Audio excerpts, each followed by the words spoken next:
How's it going, everybody? If you are a first-time home buyer here in Michigan, then this video is for you. First off, congratulations. Buying a home is obviously very exciting, but also at the same time, it's one of the biggest purchases that you're ever gonna make. And making sure that you do have the right coverage in place on your homeowner's policy is going to be extremely important. So today, in this video, I wanna go over what are, in my opinion, the three most important coverages to watch out for and make sure that you are taking into account when you are getting this first initial homeowner's policy in place.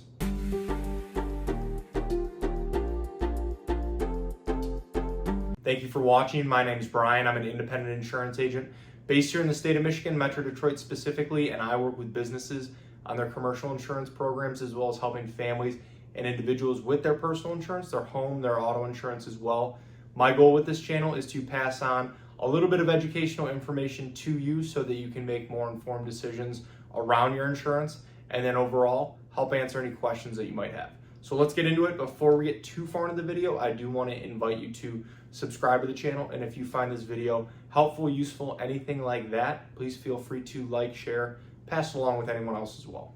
So first, number one on the policy is to make sure that the dwelling coverage A amount is based on the replacement cost value of your home. And it's important to make sure that this number is based on the true replacement cost and not the market value or the purchase price. This means you're taking things into account like the year the house was built, the square footage, the type of construction, whether it has a basement and if that basement's finished, how many full and half bathrooms you have. These are all things that go into determining this amount. And the replacement cost value essentially is what it would take to completely rebuild your home from the ground up if it were destroyed. So this number really doesn't have anything to do with what you necessarily paid for the home or maybe what Zillow has it valued at. And then the second item that you want to make sure is included on your policy is going to be either a guaranteed home replacement cost endorsement or an increased cost endorsement. Depending on the insurance company that you're working with, they should offer one of these two options. And this gives you extra coverage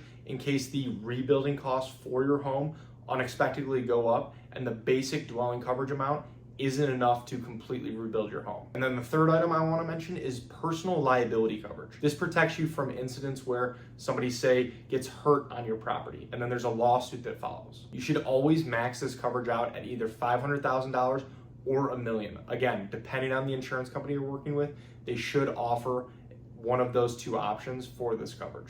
Unfortunately, the price difference to have this coverage at one of those maxed out amounts is usually minimal compared to having it at $100,000 or $300,000. And now the reason that I mentioned these three particular coverage areas specifically on the policy is because this is where the biggest potential gap in coverage can be if you do have a severe catastrophic claim. If your home burns to the ground, you do not want to be short on coverage. And if somebody gets hurt on your property and they sue you, the last thing you want is to run out of coverage on your policy while there is a court case going on, or if there are any potential damages that you owe. And then outside of these three coverages, there are always going to be optional coverage areas that are definitely worth looking into and worth considering depending on your specific home and your specific individual situation. If you're buying an older home, it's definitely important to make sure that you have ordinance or law coverage on the policy. If you ever had to rebuild your home and get those upgrades up to code, this is the coverage area that would help pay for that cost difference. And being here in Michigan, it is common for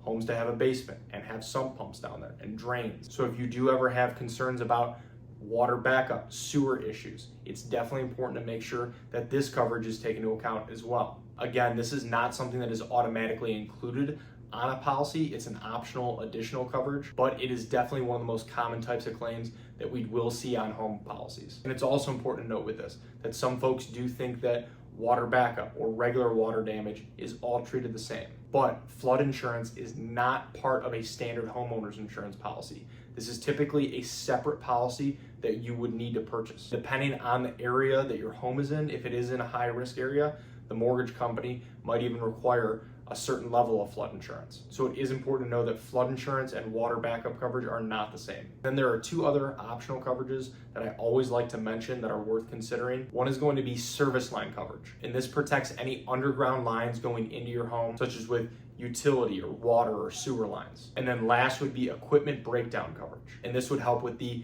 repair or replacement of appliances like your furnace or AC unit if they were to suddenly go out due to a covered claim. And now obviously every home and every situation is going to be different. So it is important to make sure that you do tailor your policy to what you need specifically. There could be other optional coverages that are worth considering and different coverage amounts for each of these items that you should take into account as well. But overall, making sure that you do have the right coverage in place for your home, especially as a first-time buyer, is very important. So thank you for watching, and if you are looking for help with your home insurance or any other insurance in general, I would love the opportunity to work with you and see if our team can help. There are a lot of ways to get a hold of me, and they should all be in the description below. Please feel free to text, call, email, fill out a contact form, whatever is easiest. And if you have any other questions about insurance, please feel free to either reach out directly or leave them in the comments below. I would love to help answer those as well. So thank you again.